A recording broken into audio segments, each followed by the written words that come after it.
సమస్త మహిమ ఘనత ప్రభావములు యేసు ప్రభువుకి చేరుగాక. చేరువచ్చిన ప్రియ సహోదరి సహోదరులకు నా హృదయపూర్వక వందనాలు తెలియజేస్తా ఉన్నాను.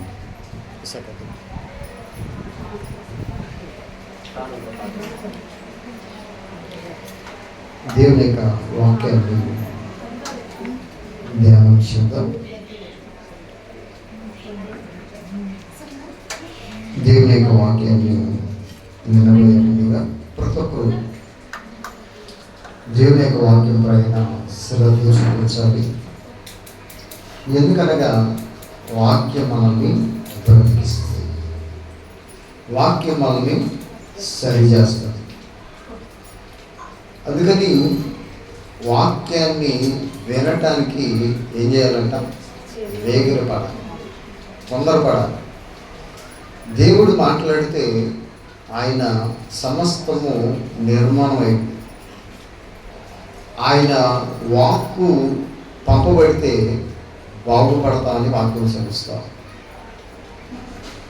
ఈరోజున మనం ఎందుకు బాగుపడట్లేదు, ఎందుకు సరిచేయబడట్లేదు, ఎందుకు మన జీవితాలు మన బ్రతుకులు దీవెనలోనికి ఆశీర్వాదంలోనికి నడిపించబడట్లేదంటే వాక్యము కోసం ఈ రోజున వేగిరపడేవారు కరువు అయిపోతారు. ఏదేదో మాటలు వింటూ ఉంటాం తప్ప దేవుని యొక్క వాక్యముకు చెవినిచ్చేవారు కరువు అయిపోతా ఉన్నారు. అందుకని ప్రియ దేవుని బిడ్డలారా, ఈ సమయంలో దేవుని యొక్క వాక్యంలో నుండి మనకి తెలిసిన వాక్యాన్ని మనం ధ్యానం చేద్దాం. పరిశుద్ధ గ్రంథములో నుండి యోహాను సువార్త 4వ అధ్యాయం 23-24 వచనాన్ని ఈ సమయంలో ధ్యానం చేద్దాం. అయితే యథార్థముగా ఆరాధించేవారు ఆత్మతోనూ సత్యముతోనూ తండ్రిని ఆరాధించు కాలము వచ్చుచున్నది, అది ఇప్పుడును వచ్చి ఉన్నది. తన్ను ఆరాధించువారు అట్టి వారే కావాలని తండ్రి కోరుచున్నాడు. దేవుడు ఆత్మ కనుక ఆయనను ఆరాధించువారు ఆత్మతోనూ సత్యముతోనూ ఆరాధింపవలెను. చిన్న ప్రార్థన తీసుకొని ఈ వాక్యాన్ని మనం ధ్యానం చేద్దాం. మహాపరిశుద్ధుడా, మా ఘనమైన తండ్రి, కృప కలిగిన దేవ, సర్వశక్తిమంతుడా, నీ కృప కలిగిన నామానికి, దయ కలిగిన నామానికి వందనాలు, స్తుతులు, స్తోత్రాలు ప్రభావం. ఇప్పటి వరకు నీ పాద సన్నిధిలో ప్రార్థన చేయటం, అయా పాటలు పాడుటకు మీరు ఇచ్చిన యోగ్యతను బట్టి, ధన్యతను బట్టి నీకే స్తుతులు, స్తోత్రాలు ప్రభావం.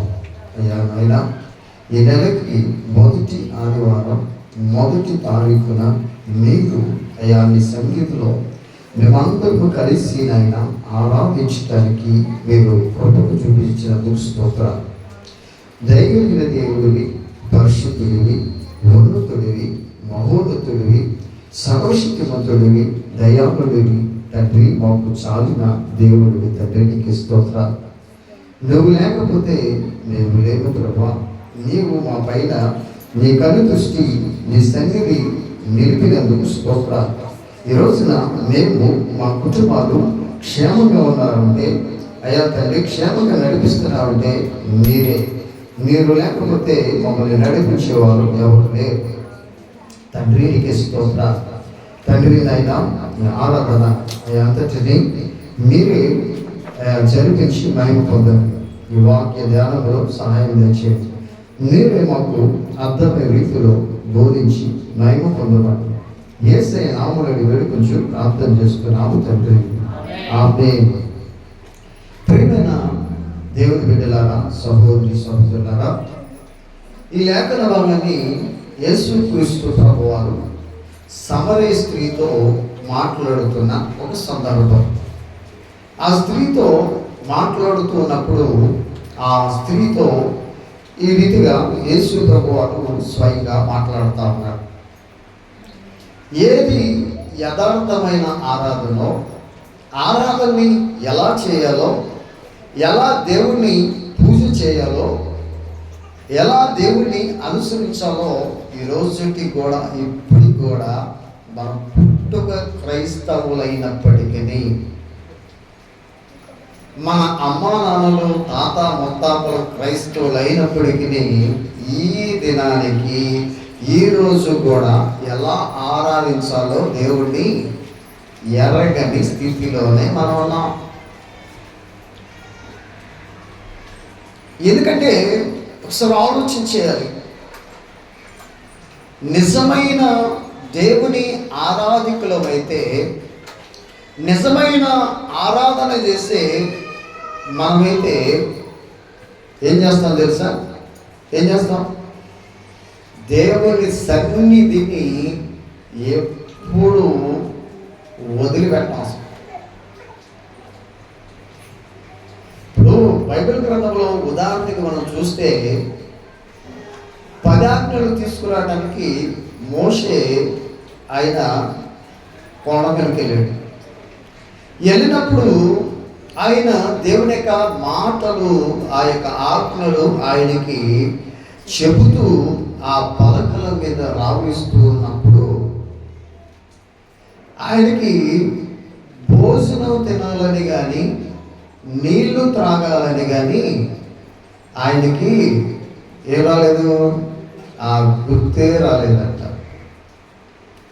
అంటే ఎంతగా ప్రభువుతో దేవునితో లీనమైపోయాడో, మిళితమైపోయాడో, ఎలా సహవాసం చేస్తున్నాడో మనం ఒకసారి ఆలోచన చేయాలి. ఈ రోజున మనం కూడా నమ్మాం, దేవుని బాప్తిసం పొందాం. కొన్ని సంవత్సరాలైంది బాప్తిసం పొంది దేవుని మందిరానికి రావటం కూడా కొన్ని సంవత్సరాల నుంచి చూస్తూ ఉన్నాం. కానీ నిజమైన ఆత్మ కలిగిన వాడు, దేవుడు ఆత్మయున్నాడు అన్నాడు. ఆ ఆత్మను కలిగిన వాడి యొక్క బ్రతుకు జీవితం ఎట్లా ఉంటుందంటే, ప్రభుతోనే గడపాలని ఇష్టపడతా ఉంటాడు, ప్రభుతోనే సహవాసం చేయాలని ఇష్టపడతా ఉంటాడు, ప్రభువులోనే ఉండాలని ఇష్టపడతా ఉంటాడు. ఈ రోజున ఆ ఇష్టం మనకి కలగట్లేదంటే, ఆ ఇష్టం మనకి పుట్టట్లేదంటే నిజమైన ప్రభువుని కలిగి ఉన్నామా, దేవుని యొక్క ఆత్మ చేత మనము నడిపించబడుతున్నామా అనేది ఎవరి మట్టుకు వారు ప్రశ్న వేసుకునే సమయం ఇది.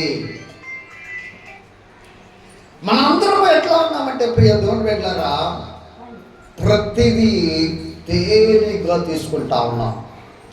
తేలిగ్గా తీసుకోవడం అలవాటు అయిపోయింది మనకి.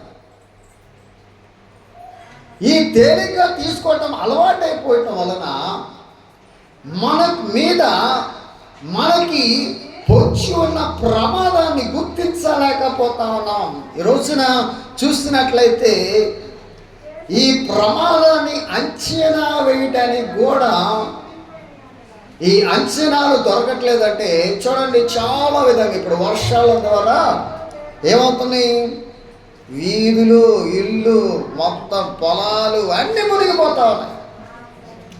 ఎందుకు మునిగిపోతా ఉన్నాయి? ప్రభుత్వం అంచనా వేయట్లా. ఏం చేస్తున్నారు? ఇప్పుడు నీరు పారే స్థలం మీద ఏం చేస్తున్నారు? కట్టడాలు కట్టేసుకుంటున్నారు. అవునా? ఇప్పుడు మన ఇంటి ముందే ఉంది, మన ఇంటి ముందు కాలువ వెళ్తుంది అనుకోండి, మన కాలువ మీద ఏం చేస్తాం మనం? ఏదో పూల తొట్టు ఏదో ఒకటి ఏంటి దానికి అడ్డుగా నీళ్లు లోపలికి వెళ్ళకుండా ఏదో కట్టేస్తూ ఉంటాం. దానివల్ల ఏమవుతుంది? ప్రమాదం. ఈ రోజున ప్రభుని ఆరాధన చేసే దేవుని వెంబడించే నీవు ఎట్లా ఉందో తెలుసా? దేవుని ఎలా ఆరాధించాలో తెలియకపోవటం వలన నువ్వు ప్రమాదంలో పడతావు. ఏదో ప్రభు నమ్ముకున్నాను, ప్రభు తెలుసుకున్నాను, ఆయన బిడ్డగా మారాను, అమ్మయ్య రక్షణ పొందానుగా అన్నా, నేను కూడా బాప్టిజం పొందానన్నా, నేను కూడా బాప్టిజం పొంది పాటలు పాడుతున్నానన్నా, నాకు కూడా ప్రార్థన చేయడం వచ్చానా, నాకు కూడా వాక్యం వచ్చన్నా అంటే కాదు ప్రియదేవుని బిడ్డలారా. మనం ఏం చేయాలంటే మనము అలాంటి పరిపూర్ణతలోనికి, అలాంటి స్థితిలోనికి వెళ్ళామా లేదా చూసుకోవటానికి దేవుడు ఏం చేశాడు? పరిశుద్ధ గ్రంథాన్ని మన చేతులు పెట్టాడు. మనం ఎంతవరకు దేవుడిని ఆరాధిస్తున్నాం, ఎంతవరకు దేవుడిని పూజించగలుగుతున్నాం అనేది ఈ బైబిల్ గ్రంథం చెప్తా ఉంటుంది. అందుకే ఇక్కడ ఆ స్త్రీతో మాట్లాడుతూ ఏమన్నాడు తెలుసా? అయితే యథార్థముగా ఆరాధించువారు, ఎట్లా అంట? యథార్థంగా ఆరాధన కావాలి. ఇప్పుడు ఎలాంటి ఆరాధన ఉంది? యథార్థత లేదు. ఎలా ఉంది తెలుసా? మొక్కుబడి ఆరాధన చాలామంది చేస్తున్నాం. చాలామంది ఈ రోజున ఎందుకు మందిరం వచ్చారమ్మా అంటే వెళ్ళాలి కదన్నా, ఆదివారం వెళ్ళకపోతే ఎట్లా అని వస్తున్నావు తప్ప నీ హృదయములో ప్రభుని నింపుకొని, ప్రభుని కలిగి, ప్రభుని చేత పట్టుకొని, ఆయన ఆత్మచేత నింపబడి ఆయన్ని ఆరాధించడానికి వచ్చేవారు లేరు. మీరు ఏమైనా అనుకోవచ్చు, మీరు మనస్సు పూర్తిగా దేవుణ్ణి ఆరాధించడానికి రాలేదు. ఎందుకు తెలుసా? మనలో యథార్థత కరువైపోయింది. నిజంగా యథార్థత ఉందా మనలో? ఒకసారి ఆలోచించండి ప్రియ దేవుని బిడ్డలారా. ఎవరో చెప్పవచ్చులా, మనల్ని మనం పరీక్ష చేసుకుంటే మన తలంపులు బాగున్నాయా, మన నడతలు బాగున్నాయా, మన యొక్క ఆలోచన విధానం బాగుందా, మన యొక్క నడవడిక, మన యొక్క ప్రవర్తన, మన యొక్క పద్ధతులు బాగున్నాయా? మరి ఆరాధన ఎట్లా చేయమంటున్నాడు దేవుడు? ఎలా చేయమంటున్నాడు? యథార్థంగా చేయమంటున్నాడు. మన తలపులు మార్చుకోకుండా, మన చేష్టలు మార్చుకోకుండా, మన నోటి తీరు మారకుండా, మన లక్షణాలు మారకుండా మనం ఏం చేస్తున్నాం? వచ్చి ఆరాధన చేస్తాం. మరి దాంట్లో యథార్థత ఉందా? దేవుడు కోరుకునే ఆరాధన లేకుండా తెలుసా? దేవుడు కోరుకున్న దాంట్లో యథార్థత ఉండాలి. నిజంగా యథార్థత ఉన్నాం మనందరం. ఇప్పుడు మనల్ని దేవుడు ఒక్కసారి కొలమానం వేసి చూస్తే తూగుతావా? తూగగలమా? ఇప్పుడు బెల్షాజర్ రాజు ఏం చేశాడు? మందిరంలోని పాత్రలు తీసుకొచ్చి ఇష్టానుసారంగా ఏం చేశాడు? తాగాడు, అందరిని పిలిచి ఫ్రెండ్స్ చేసి ఎంజాయ్ చేశాడు. ఏం చేశాడు? గోడ మీద ఏం రాసింది? మెనేటెకెల్ ఫాసిస్ట్ అని రాసింది. దాని అర్థం ఏంటి? నిన్ను తోపం చూస్తే అరే నువ్వు తగ్గిపోయావు అంటాడు. అలాగనే మనల్ని కూడా ఒక తోపం వేశాడు అనుకోండి. దేవుడు తోపం వేస్తే ఏమైపోతాం? ఒకసారి ఎప్పుడైనా ఆలోచన చేశారా? ఒకసారి మదిలోకి తెచ్చుకున్నారా? ఏదో వరదలు కొట్టుకుపోయినట్టు భక్తులు వెళ్ళిపోతూ ఉంటాం తప్ప మనం ఏమనుకుంటున్నాం? శబాష్, నేను మంచి భక్తుడినయ్యా, నేను వాక్యం చెప్పినంత మాత్రం నేనేమనుకుంటాను? నాలో యథార్థత లేకపోయినా ఏమనుకుంటాను? శబాష్, నన్ను నేనే చేర్చుకుంటా, శబాష్ నేను ఎంత బాగా చెప్తాను సార్ అనుకుంటాను. నువ్వు ఎంత బాగా చెప్పినా యథార్థత, ఈ యథార్థతే దేవుణ్ణి ఆరాధించడానికి అర్హత, దేవుణ్ణి పూజించడానికి అర్హత. యథార్థత లేకపోతే నిన్ను ఆ దగ్గరకు కూడా రానీడు దేవుడు. నిన్ను దగ్గరకు కూడా రానీడు. నీకు తెలుసో తెలీదో ఆలోచించేది ప్రియమైన బిడ్డలారా. మనం ఆరాధన చేస్తామంటే ఏదో మాషగా తీసుకోకూడదు. దేవుడు ఎలా కోరుకుంటున్నాడో, ఎలా ఆయన ఇష్టపడుతున్నాడో, ఎలాగా దేవుడు నేను ఆరాధించాలని దేవుడు తలుస్తున్నాడో, నీ పట్ల ఒక ప్రణాళిక కలిగి తన యొక్క ప్రాణాన్ని పెట్టడానికి లెక్క చేయకుండా తన సొగసును స్వరూపాన్ని ధారపోసి, ఆ విలువైన రక్తాన్ని ఆ కలువరి గిరిలో ధారపోసి, చేతులలో కాళ్ళలో శీలలు నాటించుకొని, ఆ చర్మమంతా ఈపంతా పిడిగుద్దులు గుద్దించుకొని నిన్ను ఒక మేలిమి బంగారముగా, ఒక సువర్ణముగా మార్చి ప్రభు సన్నిధిలో యథార్థంగా ఆరాధించాలని దేవుడు నిన్ను కోరుకుంటే, నిన్ను ఎన్నుకుంటే, మనలో యథార్థత కరువైపోతే ఎలాగా? ఒకసారి ఆలోచించేంటి ప్రియతరులారా. దేవుడి కడది అడుగుతున్నాడు, ఆ స్త్రీతో సంభాషణ చేస్తా ఉన్నాడు. యథార్థతగా ఆరాధించేవారు ఎట్లా చేస్తారంట? ఎట్లంట?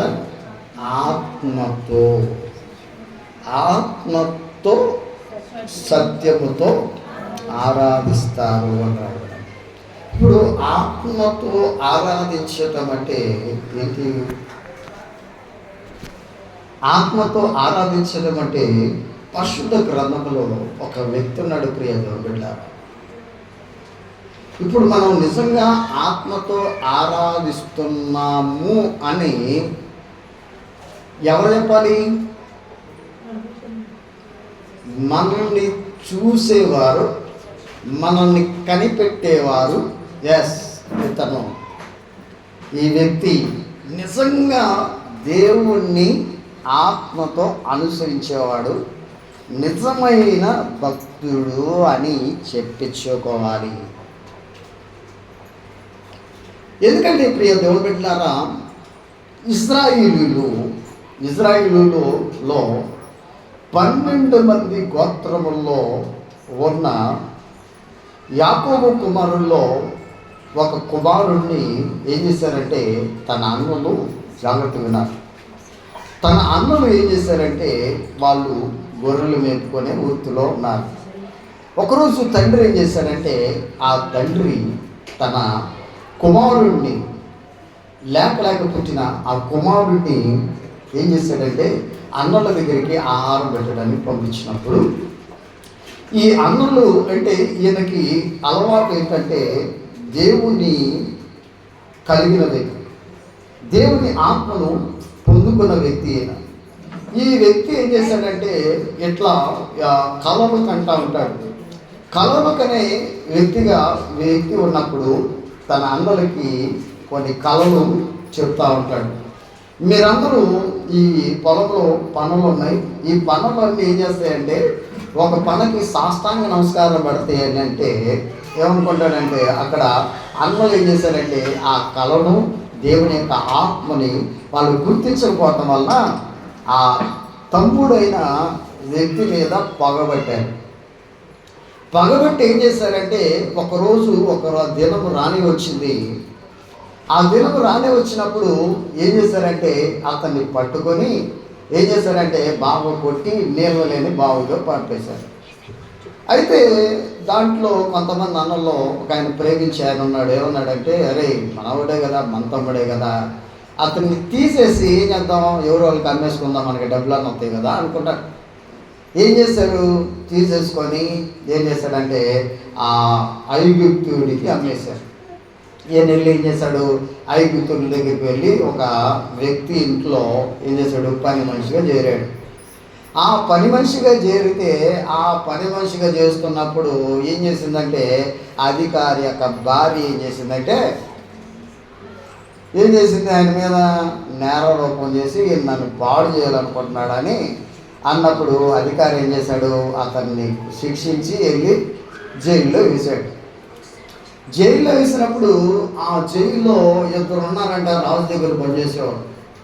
వాళ్ళు కూడా కలగన్నారంట. కలగన్నప్పుడు ఆ కళను కూడా వాళ్ళకి చెప్పాడు. ఒకడేమో అయ్యా నీకు ఉరి తీసేస్తాడు, ఒకడే మళ్ళీ నీ ఉద్యోగం వచ్చింది అని చెప్పాడు. చెప్పినప్పుడు ప్రియ దేవుడి బిడ్డలారా, ఈ ఒకరోజు ఐగుప్తు అంతటా భయంకరమైన కరువు వచ్చేసిందంట. ఈ భయంకరమైన కరువు వచ్చినప్పుడు ఐగుప్తు రాజుకి ఏం అర్థం కాల. ఏం చెప్పాడంటే, ఆ కలలకు చెప్పిన ఆ రాజుకి గిన్నె అందించేవాడు వాడికి చెప్పాడు, అయ్యా నువ్వు బయటికి వెళ్ళినప్పుడు ఒకసారి నన్ను గుర్తుపెట్టుకుంటే ఆ వ్యక్తి మర్చిపోయాడు. ఈ కరువు వచ్చినప్పుడు ఆ వ్యక్తికి ఒకసారి చెప్పిన యేసేపు చెప్పినది జ్ఞాపకం వచ్చేసింది. జ్ఞాపకం వచ్చినప్పుడు ఏం చేశాడంటే, ఫరో దగ్గరికి యేసేపును తీసుకెళ్ళినప్పుడు ఆయన ఏం చేశాడంటే, ఇట్లా కరువు ఆయనకు ఒక కళ వచ్చింది.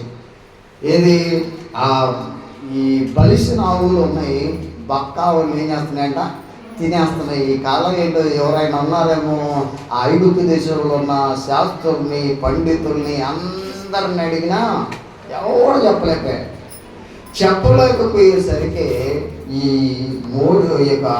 యేసేపుని తీసుకెళ్ళి అక్కడ అతను ముందు పెట్టినప్పుడు అతడు చేసిన ఒక గొప్ప, అతడు చెప్పిన కార్యాన్ని బట్టి, అతడు చెప్పిన మాటలు బట్టి ఆ రాజు ఏం మాట్లాడుతున్నాడో అది దేవుని యొక్క ఆత్మచేత నింపబడటం. ఆత్మచేత నింపబడిన వ్యక్తి ఈయన కాదా అని ఏం చేశాడు తెలుసా, ఆ రాజే పూజించేటట్లు చేశాడు. అంటే దేవుడిని ఆత్మతో నడిపించబడటం. దేవుడు ఆత్మ కనుక ఆయన ఆరాధించే వారి లక్షణము ఎలా ఉంటుందో, ఆయన ఉద్దేశం ఎలా ఉంటుందో, ఆయన గుణగణాలు ఎలా ఉంటాయో, మనం ఆత్మచేత నింపబడ్డామా లేదా, దేవుని నిజమైన ఆరాధకులమా కాదా, నిజంగా మనం ఆయన్ని వెంబడించేవారిమా కాదా, ఆయన్ని అనుసరించేవారిమా కాదా, ఆయన్ని పూజించేవారిమా కాదా తెలియాలి అంటే ఇక్కడ రాస్తున్న మాటను మనం చూద్దాం. ఆదికాండము 41వ అధ్యాయము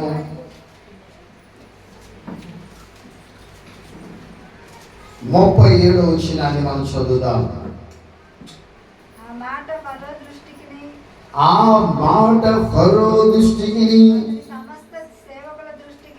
అతని సమస్త సేవకుల దృష్టికి యుక్తమై ఉండెను కనుక అతడు తన సేవకులను చూచి, ఇతని వలె దేవుని ఆత్మగల మనుషుని కనుగొనగలమా అని అనెను. ఎవరు చెప్తున్నారు ఇక్కడ? నువ్వు ఆత్మతో ఆరాధిస్తున్నావో, నువ్వు నిజమైన దేవుణ్ణి రక్షకుడిని కలిగి ఉన్నావో లేదో చెప్పగలిగేటట్లు మన భక్తి ఉన్నదా? ఒకసారి ఆలోచించేద్దాం ప్రియ దేవుని బిడ్డలారా. ఇక్కడ మనం చూసినట్లయితే ఈ యొక్క ఫరో రాజు చూడండి అతనికి ఎలాంటి అర్హత ఇచ్చాడో. అన్నను తోసేసిన తన సొంత జనాంగము ఆయన్ని విసర్జించిన నిజమైన దేవుని ఆత్మ కలిగి ఉంటే, దేవుణ్ణి వెంబడించే లక్షణము నీలో నాలో ఉన్నట్లయితే, నువ్వు ఎక్కడ ఉన్నా, ఏ పరిస్థితిలో ఉన్నా, ఏ స్థితిలో ఉన్నా, నిన్ను ఎవరు ప్రేమించినా ప్రేమించకపోయినా దేవుడు మాత్రము విడిచిపెట్టడు. ఇక్కడ యేసేపుని బట్టి రుజువు అవుతా ఉంది. నిజమైన ఆరాధన అంటే అది ప్రియ దేవుని బిడ్డలారా. నువ్వు కష్టాలలో ఉన్నా, బాధలలో ఉన్నా, ఇబ్బందుల్లో ఉన్నా, కరువులో ఉన్నా, శ్రమలో ఉన్నా, దేవుడు నీ వెన్నంటే ఉండి నీ పట్ల దేవుడు నిన్ను ఒక సాక్షిగా నిలబెడతాడు. సాక్షులుగా నిలబడుతున్నామా? ఒకసారి ఆలోచించేయండి. ఇక్కడ దేవుని యొక్క మాటలు ఇక్కడ అంటున్నాడు, 33 చూస్తే, కాబట్టి ఫరో వివేక జ్ఞానము గల ఒక మనుషుని చూచుకొని ఐగుప్తు దేశం మీద అతనిని నియమింపవలెను. ఫరో అట్లు చేసి ఈ దేశముపై అధిపతులు నియమించి సమృద్ధిగా పంట పండు 7 సంవత్సరములు ఐగుప్తు దేశమంతటా 5వ భాగము తీసుకున్నాను. రాబో ఈ మంచి సంవత్సరములలో దొరుకు ఆహారమంతయు సమకూర్చి ఆ ధాన్యమును ఫరో చేతికి అప్పగించి ఆయా పట్టణంలో ఆహారముకై భద్రము చేయవలెను. ఎవరు చెప్పారు ఇదంతా? ఎవరు చెప్పారండి? యోసేపు చెప్పబట్టి. ఎందుకు ఈ మాటలు? ఫరో ఈతని వలె దేవుని ఆత్మ మనుషుని కనుగొనగలమా అన్నాడంటే ఆయన ఫరో ఎంత ఆశ్చర్యపోతే, అవునా, ఆశ్చర్యం కలిగించే సంగతులు చెప్పాడు యోసేపు. ఆశ్చర్యం కలిగించే సూచనలు ఫరోకి చెప్పబట్టి ఏం చెప్పాడు యోసేపు? ఇదిగోయ్యా 7 సంవత్సరాలు కరువు వస్తుంది, 7 సంవత్సరాలు ఆ కరువుని తట్టుకోవాలంటే పంట వేయండి. ఆ పంటను ఏం చేయాలి? భద్రం చేయాలి. ఇప్పుడు ఆ సెంట్రల్ వేర్ హౌసెస్ అని ఉన్నాయి చూసారా? ఇప్పుడు ఆహారం ఏం చేస్తారు? పండిన ధాన్యం అంతా భద్రం చేస్తూ ఉంటారు. ఇప్పుడు గోడవలు వచ్చినాయంటే ఫస్ట్ గోడవాళ్ళు కట్టమని చెప్పిన వ్యక్తి ఎవరో తెలుసా? యోసేపు ద్వారానే మనం ఏదైనా దాచుకోగలుగుతున్నామంటే ఆయన దేవుని యొక్క ఆత్మ వలన చెప్పబట్టే అక్కడ జరుగుతూ ఉంది.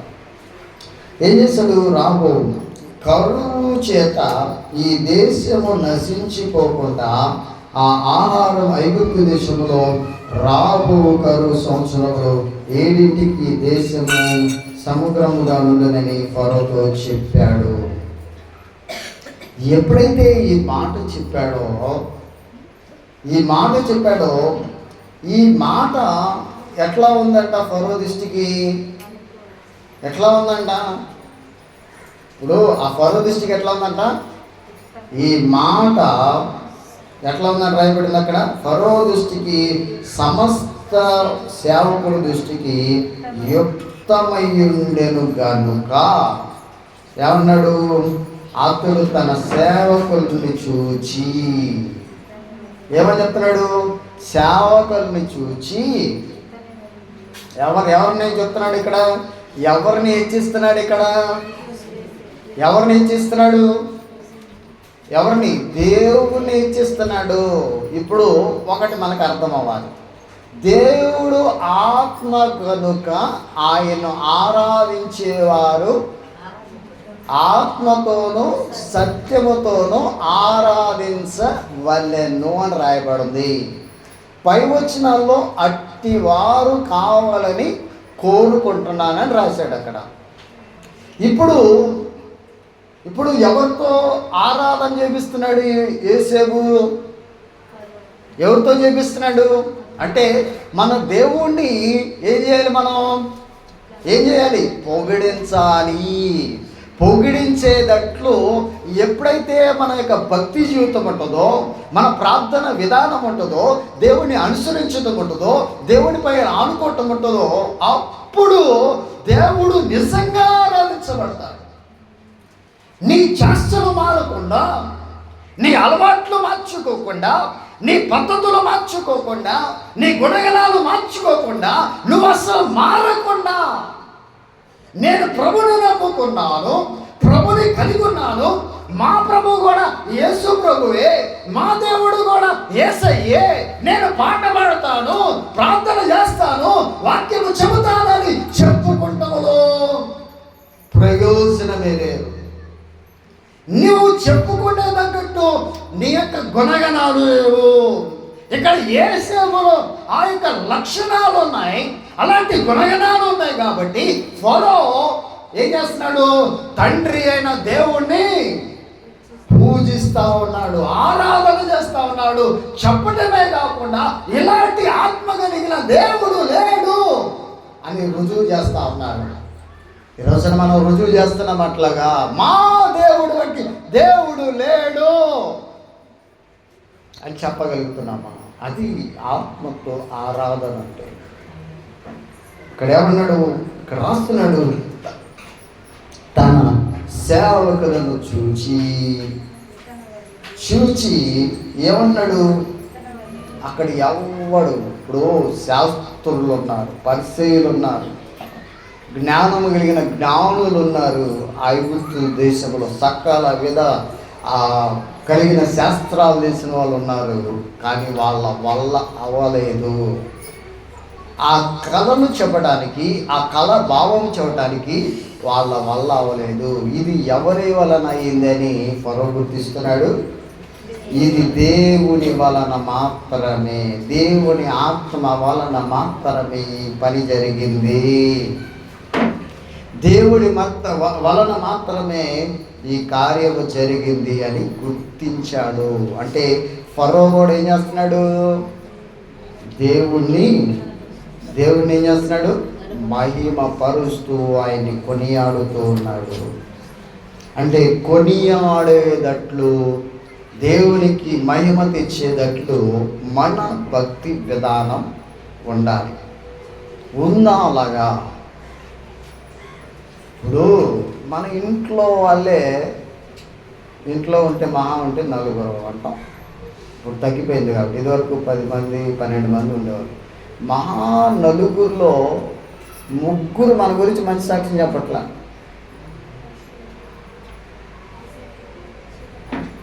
మా అమ్మ అంతేలే, మా నాన్న అంతేలే, మా అక్క అంతేలే, నా అన్న అంతేలే. అంటే అంతేలే అంటే ఏంది, వాళ్ళ గుణగణాలు ఏవి అలా ఉన్నాయి. మన ఇంట్లో నలుగురే మన గురించి మంచి సాక్ష్యం చెప్పకపోతే సమాజం మన గురించి సాక్ష్యం పలుకుతుందా? ఒకసారి ఆలోచించేయండి. ఇప్పుడు నిజంగా మరి నువ్వు నిజమైన ఆరాధకుడు అయితే నీకులేముండాలి? ఏముండాలి? మంచి సాక్ష్యం ఉండాలి. ఉండాలా లేదా? ఇప్పుడు రాజే తన సేవకులు ఎదుట యేసేపును పొగిడే అంత విధంగా యేసేపుని దేవుడు నిలబెట్టాడంటే అతనిలో ఎంత యథార్థమైన భక్తి ఉంది. ఆయనకి సమస్యలు ఎదురైనాయి, గుంటలో పడేశారు, కొట్టి పడేశారు, అమ్మేశారు. అమ్మిన చోట వెళ్ళి యజమానుడి దగ్గర కూడా యథార్థంగా పనిచేస్తూ ఉంటే ఆ యజమానురాలు ఏం చేసింది, అతని మీద అభియోగం మోపి చెరసాలలో పడేసింది. ఏం తప్పు చేయలే, కానీ అన్నిటిని తట్టుకున్నాడు. దేవుడు చూస్తూనే ఉన్నాడు. అలా తట్టుకొని దేవుడు ఏం చేశాడు, దేవుని మీదే ఆనుకున్నాడు, దేవుని పైన ఆధారపడ్డాడు. ఆధారపడిన జీవితం ఏమైంది, అతని జీవితం ఎట్లా దేవుడు ఉన్నతమైన స్థానానికి తీసుకెళ్ళాడో మనకందరికీ తెలుసు. ప్రియ దేవుని బిడ్డలారా, అలా ఉండాలి మన భక్తి జీవితం, మన విధానం. ఏదో చేస్తున్నాము, ఏదో దేవుని సన్నిధికి వస్తున్నాము వెళ్తున్నామంటే అది నీ భక్తి అనిపించుకోవద్దు. దేవుని మందిరానికి రావటమే భక్తి అనుకుంటే అది భక్తి కానే కాదు. ఏముండాలి, నీకు కష్టం వచ్చినా, శ్రమ వచ్చినా, బాధ వచ్చినా, ఎలాంటి పరిస్థితి అయినా కానీ దేవుణ్ణి ఏం చేయకూడదు, వదిలిపెట్టకూడదు. వదిలిపెట్టాడా యేసేపు వదిలిపెట్టలా. గుంటలో పడేశారు, బాగా కొట్టారు, మంచి రంగురంగులు చొక్కా కుట్టించాడు వాళ్ళ నాన్న. ఆ చొక్కాని ఏం చేశారు, చింపి పాడు చేసేసారు. అయినా బాధపడలా. ఏం చేశాడు, అన్ని అవమానాలు తట్టుకొని కూడా నిలబడి ఉండబట్టే రాజు చూడండి ఇక్కడ అన్నాడు, అది చూసి ఇతని వలె దేవుని ఆత్మ కలిగిన మనుషులు కనుగొనగలమా అని. ఎందుకంటే చూసినట్లయితే కింద రాస్తున్నాడు, మరియు ఫరో దేవుడు ఇదంతయు నీకు తెలియపరిచిన గనక నీ వలె వివేక జ్ఞానము గలవారు ఎవరు లేరు అంటున్నాడు. ఐగుప్తు దేశంలోనే ఎవడు లేడు నీలాగా ఆత్మ కలిగిన వాడు అని ఏం చేశాడు, అక్కడ తేల్చేశాడు. ప్రియ దేవుడా, దేవుడు ఆత్మ గనుక ఆయన్ని ఆరాధించేవారు ఎలా ఉండాలన్నాడు, ఆత్మతో ఆరాధించేటట్లు మనం ఉండాలి. ఎదుటి వ్యక్తులను కూడా చేయగలగాలి. ముందు మనమే లేవనుకోండి, ఎదుటి వ్యక్తులు ఆరాధించగలుగుతారా? యేసేపు ఆత్మను కలిగి ఉన్నాడు కాబట్టే, దేవుని యొక్క ఆత్మ చేత నడిపించబడ్డాడు కాబట్టి ఫరో నోటి నుండి కూడా ఏం చేశాడు, ఏమన్నాడు, ఇతని వాళ్ళని దేవుని ఆత్మ కలిగిన మనుషుని కలగలమా? ఏ మాట వాడాడు, దేవుని ఆత్మ గల. అవునా కదా? దేవుని ఆత్మ కలిగిన వ్యక్తిని ఇలాగా కనుగొనగలమా అన్నాడు ఇక్కడ. తర్వాత అతనికి ఒక ప్రధానమంత్రికి ఇవ్వటము, మంచి ఉంగరం పెట్టడము, ఒక ఆయనతో పాటు రథం ఇవ్వటము, ఇవన్నీ జరిగిపోయినాయి. అంటే ప్రియ దేవుని బిడ్డలారా, ఇక్కడ గమనించినట్లయితే దేవుడు ఆత్మస్వరూపి. ఆయన ఆత్మ కనుక ఆయన ఆరాధించే వారు ఏం చేయాలంట, ఆత్మతో సత్యముతో ఆరాధించాలని దేవుని యొక్క లేఖన భాగం సెలవిస్తూ ఉంది. అందుకే పరిశుద్ధ గ్రంథంలో దేవుని యొక్క మాటలు మనం జాగ్రత్తగా వినాలి, జాగ్రత్తగా పరిశీలించాలి. ఏదో ఆరాధన చేస్తున్నామంటే ఆరాధన చేయటం కాదు ప్రియ దేవుని బిడ్డలారా. ఎందుకంటే ఆత్మ అక్కడ అన్నాడు కూడా, యథార్థముగా ఆరాధించేవారు ఆత్మతోనూ సత్యముతోనూ తండ్రిని ఆరాధించుకోవాలని వచ్చున్నది. అది ఇప్పుడు వచ్చేదని, తను ఆరాధించేవారు అట్టివారు కావాలని ఏంటంట దేవుడు కోరుకుంటా ఉన్నాడు. అందుకే ఇక్కడ రాస్తున్నాడు, యేసు ప్రభువుని గురించి ఒక మాట రాయకూడదు. ఎందుకంటే ఆత్మ కావాలి. దేవుని యొక్క ఆత్మ ఎప్పుడైతే ఉంటుందో మనం ఎట్లా ఉంటామంటే సత్యము నుండి సర్వసత్యములోనికి మనం నడిపించబడతాం. అందుకే యోహాను భక్తుడు యేసు ప్రభు గురించి సాక్ష్యం ఇస్తూ 1వ అధ్యాయం యోహాను రాసిన సువార్త 1వ అధ్యాయము 32-33 వచనములో మనం చూస్తే, మరియు యోహాను సాక్ష్యం ఇచ్చుచు ఆత్మ పావుల వలె ఆకాశం నుండి దిగొచ్చుట చూచితిని. ఆ ఆత్మ ఆయన మీద నిలిచెను. నేను ఆయనను ఎరగనైతిని గాని నీవులో బాప్తిసం ఇచ్చుటకు నన్ను పంపి ఉన్నాడు. నీ ఎవరి మీద ఆత్మ దిగొచ్చుట నిలుచుట చూచుటలో ఆయన పరిశుద్ధాత్మలో బాప్తిసం ఇచ్చేవాడని నాతో చెప్పాను అని రాయబడింది. ఎందుకంటే ప్రియ దేవుని బిడ్డలారా, దేవుడు ఆత్మ ఉన్నాడు అని వాక్యం సెలవిస్తా ఉంది. ఇక్కడ పరిశుద్ధ గ్రంథంలో మనం చూస్తే 3వ అధ్యాయంలో రాస్తున్న మాట మనం చూడొచ్చు. 3వ అధ్యాయం 5వ వచనంలో యోహాను సువార్తలో యేసు ఇట్లనెను, ఒకడు నీటి మూలముగాను ఆత్మ మూలముగాను జన్మించితేనే గాని దేవుని రాజ్యములో ప్రవేశింపడని నీతో నిశ్చయముగా చెప్పుచున్నాను. ఈ మాట చాలా జాగ్రత్తగా ఆలోచన చేయాలి. ఇప్పుడు ఈ రోజున మనందరం ఈ ఆదివార దినాన్ని కూడుకుంది ఆయన్ని సన్నిధిలో చేరి పాటలు పాడింది, ప్రార్థన చేసింది, వాక్యం చెప్పేది, వాక్యం వినేది దేనికోసం? దేవుని రాజ్యం కోసమేనా? దేవుని రాజ్యానికి వెళ్ళాలనే కదా ఈ యొక్క వాక్యాలన్నీ నేర్చుకుంటున్నాం అన్నా కదా, దానికోసం నేర్చుకుంటున్నాం. అయితే ఇక్కడ రాస్తా ఉన్నాడు, ఆత్మ చాలా ప్రాముఖ్యమైనది. ఆ ఆత్మ ఎట్లా ఉండదు? మనం యేసేపుని గురించి నేర్చుకున్నాం. కష్టాలు వచ్చినా, ఇబ్బందులు వచ్చినా, ఎన్ని శ్రమలకు గురైనా, ఎన్ని అవమానాలకు గురైనా యేసేపు విడవకుండా దేవాతి దేవుని ఎలా పట్టుకున్నాడో, పట్టుకున్న తర్వాత అతని జీవితము ఎలా ఉన్నతమైన స్థితిలోనికి వెళ్ళిందో దేవుని ఆత్మ కలిగి ఉండబట్టి, ఆయన ఆత్మతో ఆరాధించబట్టి ఎలాంటి స్థానము దేవుడిచ్చాడో అక్కడ రాస్తా ఉన్నాడు. ఇప్పుడు అదే అక్కడ రాస్తున్న మాట మనం చూస్తే ఏమన్నాడు? యేసు ఇట్లా నేను ఏమిటంట, ఒకడు నీటి మూలముగా. ఈరోజు మనందరం నీటితో బాప్తిసం పొందారు, అవునా? కానీ ఎలా పొందారంట? ఆత్మ మూలముగా జన్మించితేనే కానీ దేవుని రాజ్యములోనికి ప్రవేశింపలేము అంటున్నాడు. ఇంకో మాట దానికి ఆధారంగా యోహాను మత్తయి రాసిన సువార్త 5వ అధ్యాయము 3వ వచనములో మనం చూస్తే ఇక్కడ రాస్తున్న మాటలు కూడా మనం ఒకసారి పరిగణలోకి తీసుకోవాలి. ఏమన్నాడు ఇక్కడ? ఆత్మ విషయమై దీనులైన వారు ధన్యులు, పరలోక రాజ్యము వారిది. ఆత్మీయత కోసం యేసేపు ఎంత ఓర్చుకున్నాడా లేదా? ఎదురు తిరగచ్చుగా, వాళ్ళ అన్నల్ని కొట్టచ్చుగా. నాన్నకి చెబుతాను రా బాబు, మిమ్మల్ని నాన్నకి చెప్పానంటే మిమ్మల్ని ఎట్ట కొట్టాలో అట్ట కొడతాడని చెప్పచ్చు. ఏం మాట్లాడాల?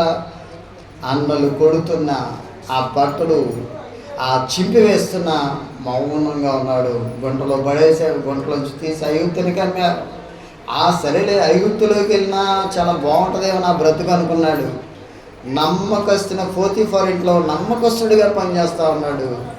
కానీ ఏం చేసింది? వాళ్ళ భార్య ఏం చేసింది? అతన్ని అవమానపరిచి చెరసాల వేసేటట్టు చేసింది. ఇన్ని తట్టుకొని దీనంగా ఆత్మీయతతో తన ఆత్మీయతని కాపాడుకున్నాడు. కాబట్టి ఎవరు రాయబడింది ఇక్కడ? ఆత్మ విషయమై దీనులైన వారు ధన్యులు. వారికి ఏముంటుందంట? పరలోక రాజ్యము వారిది. ఎందుకు మనం ఈ మాటలు మామూలుగా చదువుకుంటూ ఉంటాం? దేవుడు ఆత్మ కనుక ఆయన ఆరాధించేవారు ఆత్మతో సత్యంతో ఆరాధించాలి అంటాం. కానీ ఎలా ఆరాధిస్తే, ఎలా పూజిస్తే, ఎలా దేవుని మహిమపరిస్తే ఆయన రాజ్యానికి వెళ్తామో ఇక్కడ రాయబడింది. యేసేపు అలా నడుచుకున్నాడు కాబట్టి, ఆత్మీయతలో తగ్గించుకున్నాడు కాబట్టి ధన్యుడయ్యారు. ఈ రోజున అలాంటి ధన్యులమై ఏం చేయాలి? మనం కూడా దేవుణ్ణి ఆత్మ గనుక ఆయన ఆరాధించే వాళ్ళు ఎలా చేయాలంట? ఆత్మతో సత్యముతో ఆరాధన చెయ్యాలి అంటున్నాడు ప్రియమైన బిడ్డ. ఈరోజు అలాంటి ఆరాధన ఉందా మనలో? అలాంటి ఆరాధన చేస్తున్నామా? ఓర్చుకునే లక్షణం, ఓర్పు, సహనం, కోపము, దూషించడం, పగబెట్టుకోవడం, ఇతరుల్ని ప్రేమించలేకపోవడం, ఇవన్నీ పెట్టుకొని నేను ఆరాధించడానికి వచ్చానన్నా అంటే నేనైతే ఒప్పుకుంటానేమో, కానీ దేవుడు ఒప్పుకుంటాడా? నేనేంటంటే నా గురించి మీకు తెలియదు, మీ గురించి నాకు తెలియదు. లోపల ఎట్ట ఉంటాం? నాకు తెలిసింది, మీకు తెలిసింది, మీరు లోపల ఎట్ట ఉంటారు. అప్పుడప్పుడు మన లక్షణాలు బయటపడతా ఉంటాయి. ఏదైనా గొడవ అయిందనుకోండి, అప్పుడు బయటపడతాయి మొత్తం లక్షణాలన్నీ. ఎందుకో ఇప్పుడు ఆడపిల్లలకైతే నీటి కుళాయిల దగ్గర బయటపడతాయి లక్షణాలన్నీ. ఒకసారి చెక్ చేసుకోండి. ఆ నీటి కుళాయి దగ్గర చూస్తే అబ్బో ఎన్ని మాటలు వస్తాయో. ఒక 3 సంవత్సరాలు 4 సంవత్సరాలు కూడా జ్ఞాపకం వచ్చేసింది. నువ్వు అప్పుడు ఇట్టున్నావు అంటుంది. నువ్వేమో తక్కువ అని ఆమె కూడా అంటది. అంటే చూడండి, ఇలాంటి గుణాలు కానీ ఆత్మీయతలో దీనత్వం సంపాదించకుండా, దేవుని యొక్క ఆత్మచేత నింపబడకుండా మనం ఆరాధన చేస్తే అన్నాడు దేవుడు ఆత్మ అన్నాడు. ఆయన ఆరాధించే వారిలో మొదటి లక్షణం ఆత్మతో ఆరాధన చేయాలి. రెండోది సత్యము అంటున్నాడు ఇక్కడ. ఏంటిది సత్యం అంటే? ఏంటి? దేవుని యొక్క వాక్యం. ఎందుకంటే యోహాను సువార్తలో 17:17 అంటాడు, సత్యములో వారిని ప్రతిష్ఠ చేయము అంటున్నాడు. ఎలా ఉండాలంటాం? సత్యములో కట్టుకోవాలి.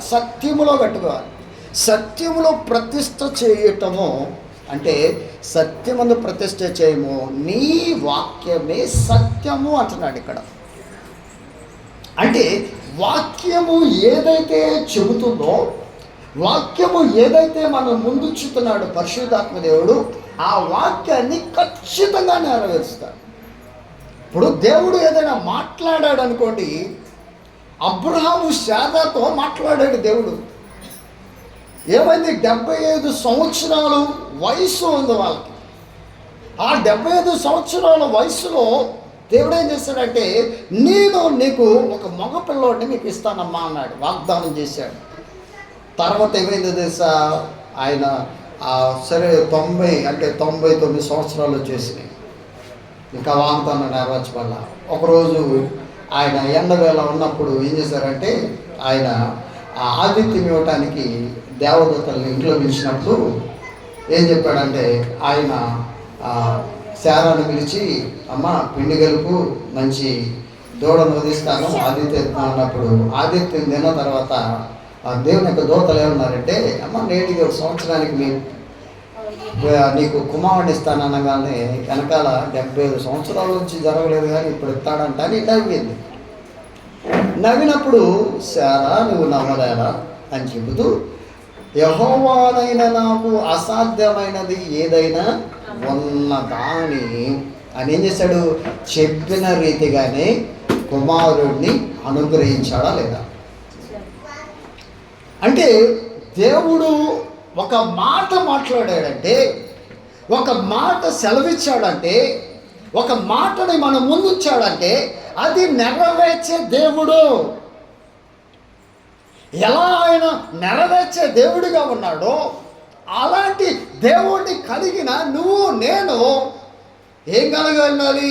సత్యాన్ని కలిగి ఉండాలి. సత్యము కోసము మనము నిలబడాలి. ప్రియదేవుని బిడ్డలారా, దేవుని యొక్క మాటలు మనం ఒకసారి గమనించినట్లయితే, అబ్రహాము వయసు అయిపోయింది. అబ్రహాము వయసు అయిపోయినప్పుడు తన కుమారుడికి పెళ్లి చేయాలని ఏం చేశాడంటే, బాధ్యతని ఎలియాజరు చేతిలో పెడతాడు. ఎలియాజరు చేతిలో పెట్టినప్పుడు అతనికి కావలసిన బంగారము, ఒంటెల్ని ఇచ్చి ఆయన ఏం చేస్తాడంటే తన స్వచ్ఛతుల దగ్గరికి పంపించినప్పుడు ఎలియాజరు ఏమనుకుంటాడంటే, నేను ఆ ప్రదేశానికి వెళ్తాను, ఈ అమ్మాయి పలానా అని చెప్పలేదు, పలానా ఎత్తుగొట్టది, నల్లగొట్టది, లేకపోతే లావుగొట్టది, లేకపోతే పలానా గొప్ప వ్యక్తి కూతురు అని చెప్పలా, నువ్వు వెళ్ళు దేవుడు చూసుకుంటాడు అని ఎలియాజరుతో చెప్పినప్పుడు అతను ఏం చేశాడంటే, ఒంటెను తీసుకొని ఒంటెల మీద బంగారం పెట్టుకొని ఏం చేస్తాడంటే ఆ యొక్క ప్రదేశానికి వెళ్తూ ఉంటాడు. బయలుదేరుతూ వెళ్తున్నప్పుడు ఆయన ఒక దగ్గర ఏం చేశాడంటే ఆగుతాడు. ప్రియదేవుని బిడ్డలారా, అక్కడ కొంతమంది స్త్రీలు ఏం చేస్తున్నారంటే ఆ బావిలో నుండి నీళ్లను చేదుకొని వారి గృహాలకు తీసుకువెళ్తా ఉన్నారు. ఈ ఎలియాజరు మనసులో అనుకుంటాడు, ఏమనుకుంటాడంటే, ఏ వ్యక్తి అయితే నాకు నీళ్లు పోస్తుందో, నా ఒడ్డులకు నీళ్లు పెడుతుందో అతనే నా యజమానికి కావలసిన కోడలు, నా యజమానికి కావలసిన భార్య అని మనసులో నిశ్చయించుకొని అక్కడ బావి దగ్గరికి వెళ్ళి, చాలా మంది ఆడపిల్లలు ఉన్నప్పుడు వాళ్ళ దగ్గరికి వెళ్తే ఎవరూ పోయలేదు. ఒక స్త్రీ ఏం చేసిందో తెలుసా, ఆ కొండలోని నీళ్లు దోసిటిలో పోసి ఎలియాజరుకు పోసింది. ఎలియాజరుకు పోసి అతనికి పోయటమే కాకుండా అతని ఒంటెలన్నిటికీ చేతి పోసిందట. అప్పుడు చేతి పోసినప్పుడు అతడు ఏమనుకున్నాడో ఆ మాట మనం ఒకసారి చూద్దాం. చూడండి ఇప్పుడు దేవుని బిడ్డలారా, ఆదికాండము 24వ అధ్యాయం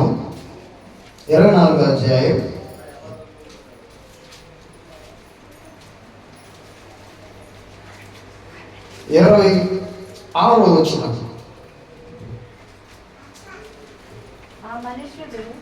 ఆ మనుషుడు తన తల వంచి యెహోవాకు మొక్కి అబ్రహామును నా యజమానుని దేవుడు యెహోవా స్తుతించబడును గాక, ఆయన నా యజమానునికి తన కృపను తన సత్యమును చూపట మానలేదు అన్నాడు ఇక్కడ. అంటే చూడండి,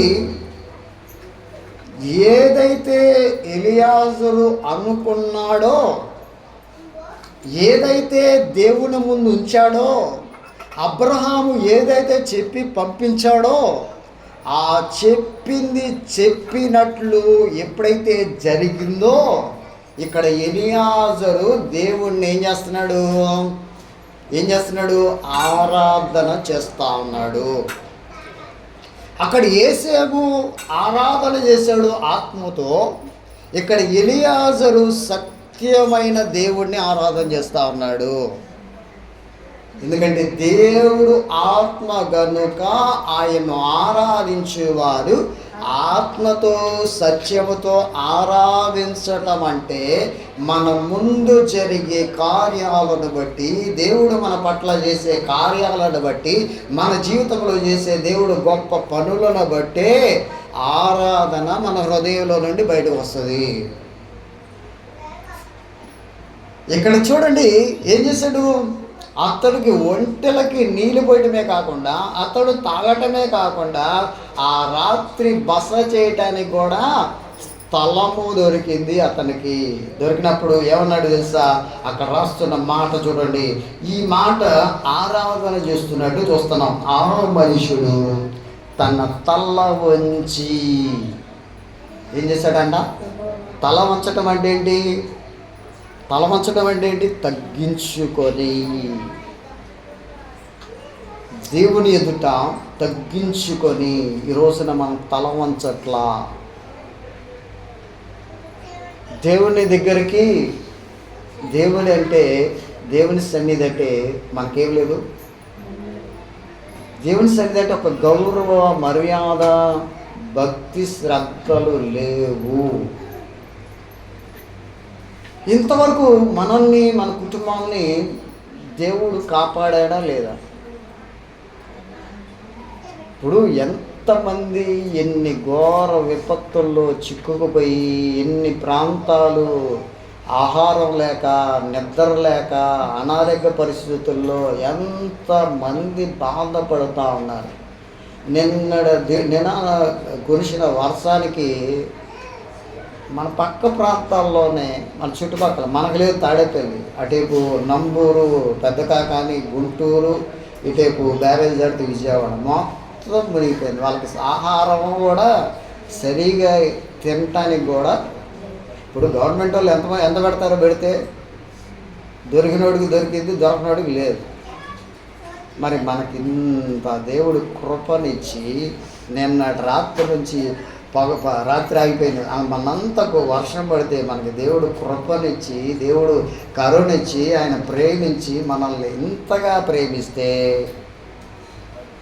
మరి ఇంత గొప్ప కార్యాలు చేసిన దేవునికి తల వంచాలా లేదా? సరే ఆలోచించండి. మరి ఏది మన ఆరాధన?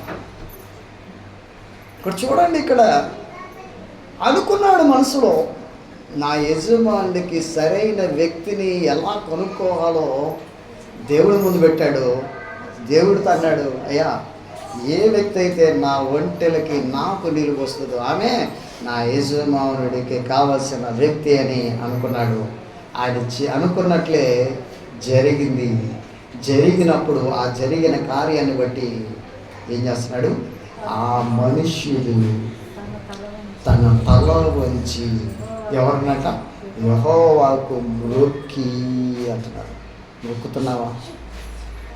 దేవుడు నీ పట్ల ఇన్ని కార్యాలు చేస్తే, ఇన్ని అద్భుతాలు చేస్తే, నిన్ను సంరక్షిస్తూ ఉంటే, నిన్ను ప్రేమిస్తూ ఉంటే, నిన్ను విడవక ఎడబాయక ఆయన వెన్నంటుండి నీకు సహాయం చేస్తూ ఉంటే, ఏది మనం ఎలా మొక్కుతున్నాం? ఎలా మొక్కుతున్నాం మనం? ఒకసారి ఆలోచించండి ప్రియ దేవుని బిడ్డలారా. నాకు మట్టుకు నేను, మీకు మట్టుకు మీరు ఒక్కసారి ఆలోచించండి. ఏంటంటే మీరు నా కోసం రావసరం లేదు, ఇసాక్ కోసం రావసరం లేదు, మీ కోసం మీరు, నా కోసం నేను ఏం చేయాలి? ప్రభువు మన ఆరాధన అంగీకరించే విధంగా మన భక్తిని తీర్చిదిద్దుకుందాం. అందుకే వాక్యం. ఇప్పుడు దేవుణ్ణి ఆరాధించడమని ఏదో ఆరాధన అని పాట పాడుతున్నాం. అయ్యా నిన్నే ప్రేమిస్తానయ్యా, నీవుంటే నాకు చాలయ్యా, నిన్ను ఎడవాయనయ్యా అని పాటలు పాడితే సరిపోదు. ఏం చేయాలి? ఆ పాటకు తగ్గట్టును ఉండాలి, ఆ పాటకు తగ్గట్టు నువ్వు అనుసరించాలి దేవుణ్ణి, ఆ మాటకు తగ్గట్టు నువ్వు బ్రతకాలి, జీవించాలి. ఇక్కడ ఉన్నాడు కాబట్టి ఆ మనుషుడు తల వచ్చి యెహోవాకు మొక్కి ఏమంటాడో తెలుసా?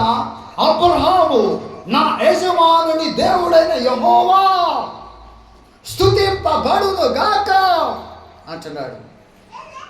చూడండి ప్రియ బిడ్డలారా, మన పట్ల దేవుడు చేసే ప్రతి కార్యాన్ని బట్టి దేవుడిని స్తుతించగలగాలి, దేవుడిని పూజించగలగాలి, దేవుడిని అనుసరించగలగాలి. ఈరోజున అలాంటి అనుసరణ, అలాంటి స్థితి మనలో ఉందా? దేవుడు ఆత్మ యథార్థంగా ఆరాధించడం అంటే ఒకటి, ఆత్మ కలిగిన వ్యక్తిగా నువ్వు రుజువు అవ్వాలి. రెండోది, దేవుడు సత్యవంతుడని ఎలియాజరు నమ్మాడు. ఆశ్చర్యపోయాడు. ఆ రోజులో లేదు, అయ్యా పలానా వ్యక్తి పలానా అమ్మాయిని పెళ్లి చేసుకోవాలంటే సెల్ ఫోన్లో వాట్సాప్లో అమ్మాయి బొమ్మలు పంపించు, అమ్మాయి ఫోటోలు పంపించు, లేకపోతే అబ్బాయి ఫోటోలు పంపించు. ఎట్లా ఉంటాడు? ఎర్రగా ఉంటాడా, నల్లగా ఉంటాడా, తెల్లగా ఉంటాడా, లావుగా ఉంటాడా, పొట్టిగా ఉంటాడా అని అడగాల. ఏం చేశాడు? దేవుడి పైన ఆధారపడ్డాడు, దేవుడి పైన ఆడుకున్నాడు. సత్యము కలిగిన దేవుడు, యథార్థం కలిగిన దేవుడు, నిత్యుడగు తండ్రి, ఆయన గొప్ప దేవుడని నమ్మాడు, నమ్మకంతో వెళ్ళాడు, దేవుడికి మొదలుపెట్టాడు. ఒక సూచన అనుకున్నట్టు జరిగినప్పుడు ఈయన సత్యము కలిగిన దేవుడని పూజిస్తా ఉన్నాడు. ఏమన్నాడు? నా యజమాని దేవుడైన యెహోవా స్తుతింపబడును గాక. ఆయన యజమానికి తన కృపను తన సత్యమును చూపుట మానలేదు. ఎవరైతే యథార్థంగా ఉంటారో, సత్యము కోసం నిలబడతారో, సత్యమందు ప్రతిష్ఠించబడతారో, వాక్యాన్ని నమ్ముతారో, వాక్యాన్ని విశ్వసిస్తారో, వాక్యానికి లోపడతారో, వాక్య ప్రకారం నడుచుకుంటారో, ఈ మాట మనకు కూడా సరిపోద్ది. ఆయన ఏంటంట? తన సత్యమును చూపుట మానడు. దేవుడు నీ పట్లైనా సరే, నా పట్లైనా సరే, ఆయన మాత్రము చూడకుండా ఉండలేడు. ఎప్పుడు? దేవుణ్ణి ఆరాధించే ఆత్మ, దేవుణ్ణి ఆరాధించే సత్యం మనలో ఉంటుందో అప్పుడు ప్రియదండ్రులారా నిజమైన ఆరాధకులు అవుతారు. అప్పుడు అదే అంటున్నాడు, ఆ స్త్రీతో మాట్లాడుతున్న సందర్భం అదే. దేవుడు ఆత్మ గొప్ప, ఆయన ఆరాధించేవాడు. ఆత్మతో సత్యంతో ఏం చేయాలంట? ఆరాధించవలెను అంటున్నాడు. ఈరోజు ఆరాధించుకుంటున్నాను. ప్రియ సహోదరి సహోదరులారా, ప్రియ దేవుడు బిడ్డలారా, ఒకసారి ఆలోచించేది. ఎందుకంటే యథార్థంగా మనం ఆరాధించకపోవటం వలన మన జీవితాలు ఏమవుతాయి అంటే, నిజమైన దేవుడిని మనం రుజువుపరచలేకపోతా ఉన్నాం, దేవుణ్ణి కనపరచలేకపోతా ఉన్నాం. అందుకని ఈ సమయంలో దేవుని యొక్క మాటలు విన్న మనందరం దేవుని యొక్క ఆత్మచేత నడిపించబడాలని దేవుని యొక్క కోరిక, ఉద్దేశం. సత్యములో నిలబడాలని, సత్యం అంటే వాక్యంలో నిలబడాలని ఆయన యొక్క కోరిక, ఆయన యొక్క ఉద్దేశం. కాబట్టి నిజంగా ఆరాధించడం అంటే దేవుడు ఏమైనాడట? దేవుడు ఏమైనాడు? ఆత్మ. మరి ఆయన ఆత్మ అయినాడు కాబట్టి మనం కూడా ఎట్లా ఉండాలి? ఎట్లా ఉంటే మనం ఆయనలోకి వెళ్ళిపోతాం, ఆయన బిడ్డలుగా మారుతాం. దేవుడు ఆత్మ కనుక ఆత్మే మనలో ఉండాలి. ఆ సత్యమే మనలో ఉండాలి. అప్పుడు దేవుడు మనం కలుస్తాం. ఎప్పుడు రుజువైంది? ఇప్పుడు అంటాడు కదా, యోహాను రాసిన సువార్త 15వ అధ్యాయంలో అంటాడు, ద్రాక్షావళిని నేను అంటున్నాడు, తీగలు మీరు అంటున్నాడు. ఎవడు నా యందు ఉంటాడో, నేను ఎవరిలో ఉంటానో వాడు బాగా ఫలిస్తాడు అంటున్నాడు. మరి ఆయనలో ఉంటేనే కదా మనలో ఫలాలు వచ్చేది. ఇప్పుడు ఆయనలో లేకపోతే ఫలాలు రావాలే కదా దాని అర్థం. అటేంటి? దేవుడు ఆత్మై ఉన్నాడు కాబట్టి, దేవుడు సత్యమై ఉన్నాడు కాబట్టి, ఆయన్ని ఆరాధించే వారిలో కూడా దేవుడు ఆత్మై ఉన్నాడు. దేవుని యొక్క ఆత్మ ఉండాలి, దేవుని యొక్క సత్యం అనగా వాక్యము ఉండాలి. అది ఉండకుండా, అది లేకుండా ఆయన శరీరములో, ఆయన రక్తములో పాలిభాగస్తులైతే ఏమైంది? కొరింథీయులకు రాసిన పత్రికలో అపోస్తలుడైన పౌలు అన్నాడు, ప్రభు శరీరమని వివేచించక తిని తాగువాడు తన శిక్షా విధి కలుగుటకే తిని తాగుచున్నాడు. ఇందువలనే మీలో అనేకులు బలహీనులు, రోగులను, చాలా మంది నిద్రించుచున్నారు. ఏమని చెప్తుంది వాక్యం? దేవుని యొక్క ఆత్మ లేకపోతే, ఆత్మ సంబంధమైన లక్షణాలు లేకపోతే, సత్య సంబంధమైన లక్షణాలు గుణగణాలు మనలో లేకపోతే, మనము ఆరాధన చేస్తే, ఈ ఆరాధన ఆయన శరీరములో, ఆయన యొక్క రక్తములో పాలుభాగస్తులైతే ప్రమాదములో పడతాం. ఎలాంటి ప్రమాదం? ఇందువలనే మీలో అనేకులు బలహీనులు. ఇదివరకు గబగబా పరిగెత్తుకొని దేవుడి మందిరానికి ప్రార్థన చేసి రమ్మంటే పాట పాడటానికి వచ్చేదానివి నువ్వు. తలుపులు తీయకముందే వచ్చేవాడివి నువ్వు. ఈ రోజున ఆ ఆసక్తి తగ్గిపోయి బలహీనుడు అయిపోయావంటే కారణం దేవుడి దగ్గర నుంచి దూరం అయిపోయావు. నీలో దేవుడి యొక్క ఆత్మ ఉండాల్సిందే పోయి దైవ ఆత్మ వచ్చేసింది. దానివల్ల ఏమైపోయావు? బలహీనం. రెండోది ఏమవుతుంది? ఇంకా అలా బలహీనత అయిపోతున్నావు. ఆ బలహీనత ఏమైందంటే ఏమైపోయింది? రోగంగా మారిపోయింది. ఏంట్రా, ఇదివరకు బాగా పరిగెత్తుకొని వెళ్ళేది కదా చర్చికి, పాట పాడటానికి భలే ఆసక్తి ఉండేది, వాక్యం వినటానికి పరుగున వచ్చేవాడు. ఏమైపోయిందంటే వాడికి రోగం. ఇంట్లో వాళ్ళే అంటారు వాడికి రోగం వచ్చిందిలే. ఆ రోగం ముదిరితే ఏమైంది? ఆత్మీయంగా చచ్చిపోతుంది. ఆత్మీయంగా ఇక్కడే చచ్చిపోయావంటే ఏమైంది? నరకంలో కావాలి. నువ్వు నమ్ముకున్నావు కానీ దేవుని సన్నిధిలో. అందుకే అన్నాడు దశలోనికి రాసిన పత్రికలో అన్నాడు, ఆత్మను ఆర్పకుడి అంటాడు. ఆత్మను ఏం చేసుకోకూడదు? ఆర్పుకోకూడదు. ఇప్పుడు ఎంతమంది ఆర్పేసుకున్నారు? వెలిగించండి ప్రియదేవుని బిడ్డలారా. ఎందుకంటే దేవుడు ఆత్మ కనుక ఆయన ఆరాధించేవారు ఆత్మతో సత్యముతో ఆరాధించవలెను అన్నారు. ఆరాధించాల్సిందే. నువ్వు ఆత్మతో నడిపించబడాల్సిందే. వాక్యం ప్రకారం జీవించాల్సిందే. ఆ రీతిగా ఉండే వారిని దేవుడు అంగీకరిస్తాడు. ఆయన ఆరాధన స్వీకరిస్తాడు. తలలో ఉంచండి. తలలో ఉంచి తలలో వచ్చి ప్రభు సన్నిధిలో మనం ప్రభు పైన ఆనుకుందాం. ఇప్పుడైనా సరి చేసుకుందాం. ప్రభువా, నీ ఆత్మ చేత నన్ను నడిపించు, నీ సత్యంలో నన్ను ప్రతిష్ఠ చేయి ప్రభువా.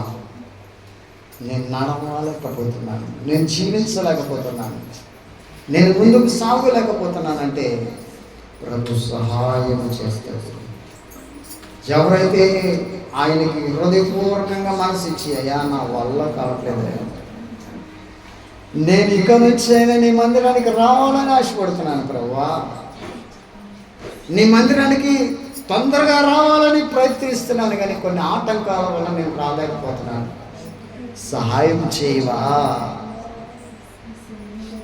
సహాయం చేయవా అని అడిగితే దేవుడు తప్పకుండా నీ చెయ్యి పట్టుకొని నీకున్న ఆటంకాలన్నిటినీ తొలగించి నడిపిస్తాడు.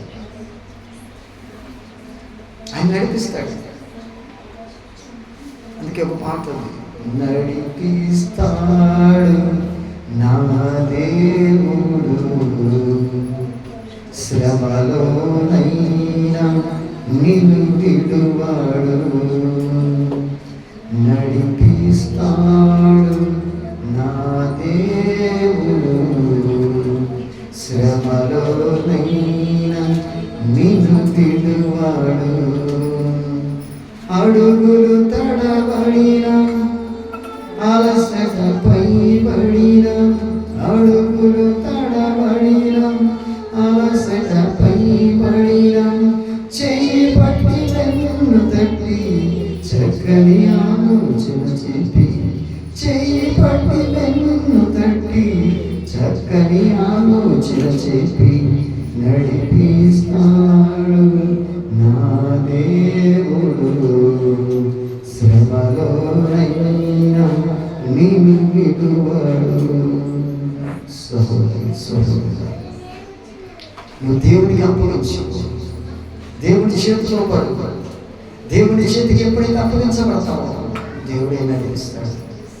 ఎందుకు అనవసరంగా దేవుడి రాజ్యాన్ని కోరుకుంటాం? ఆ భవిష్యమై వీరులైన వారు దానిలో పరలోక రాజ్యం వారిది అంటాడు దేవుడి వాక్యం. పరలోక రాజ్యాన్ని అనవసరంగా కోల్పోవద్దు. ఆయన ఆత్మతో ఆరాధించమని, సత్యంతో ఆరాధించమని, రక్షించబడిన లేవు.